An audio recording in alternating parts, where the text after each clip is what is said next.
Bueno, invito a todos que non me estén vendo que en Ponteceso non solamente temos o mellor percebe do mundo, non temos as mellores angulas, nin as fabas, temos moitísimas cousas, temos un patrimonio que abarca moitísimas cousas, pero en este ano que estamos, aunque parezca mentira, que leva aí máis de 2300 anos, pois hai un castro que queremos enseñarlle a todo o mundo que queira vir á Costa da Morte, e que ademais non solamente é o castro de Borneiro, nin o Tolme de Domate, tamén hai un castro das Croas en Niñous, no concello de Ponteceso, que é digno de admirar. Os Ángeles son puebliños que van conxuntos con nós, con Brantoes, casi todo o que se faise en conxunto. Somos unha liña que antiguamente tiñamos 7 bares, 7 tabernas, onde nos podíamos xuntar moi a menudo, fomos quedando sin ningunha, entón ocorrimos nos veciños facer unha asociación, ca cual estamos hoxe aquí. Unha das preocupacións nosas que tiñamos nesta aldea era tumbar o dito, o mito, que nos criaron os entornos de que os de Niñous a Brantoes nunca boa cousa fan. Cando agora creo que está patente que si fixemos cousas boas. De feito está, a prueba está aquí á vista, nesta casa que fixemos, en proxectos que están en camiño, como o Castro de Niñous. Eu criei-me aquí de neno e marchei. É unha aldea feliz, traballando na terra, traballando no campo, e vivindo deso. O traballo da cantería e da agricultura. Eu nací en Niñous e o meu oficio foi ser orgina. Sempre de orgina, pois moriando aí por as aldeas adiante. Sendo rapaz, pode dicir, sendo un hichi, me recordo que había aí unhas cibas xevas.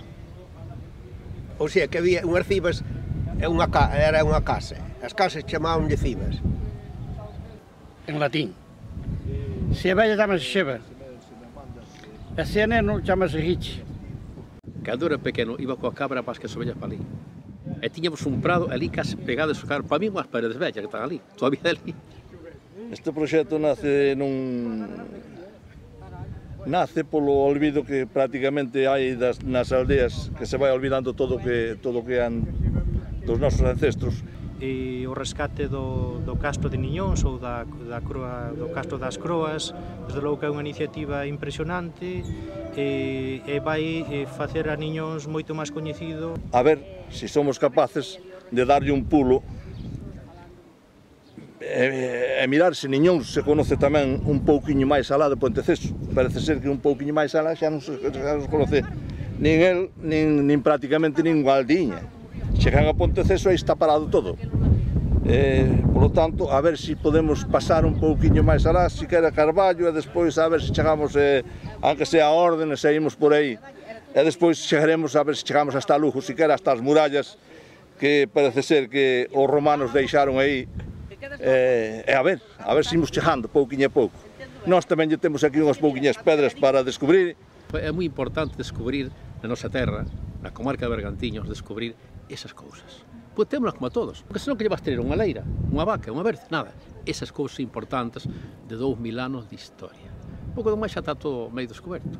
E hoxe, que a posibilidade que temos de falar polo internet, que estás vendo unha cousa no teléfono, estás vendo Montevideo, estás vendo Rusia, estás vendo Coeiras, mostrarlle esas cousas, que en Bergantiños temos máis que canteiros, pero os canteiros son doxe, pero esas pedras que puxen 2000 anos, en que as lovaban? Non había os tractores que hai hoxe, no carro, ou como as lovaban? E calquera día do ano, xa desde o século XIX, Eduardo Pondal visitaba este entorno, e no verán pois unha visita indispensable ao castro e cunha parada na praia, non? Para merendar ou para bañarse. Bueno, temos unhas iglesias bonitas tamén, temos tamén unha romería do Faro importante, e bueno, que invitaría a xente a vir a ela. Para min é todo. A ver, eu nacín aquí, criei-me aquí, é un sitio maravilloso. Invita a xente que veña a conocelo, que temos aquí as mellores cousas que hai en todo Galicia, temos aquí en Niñous.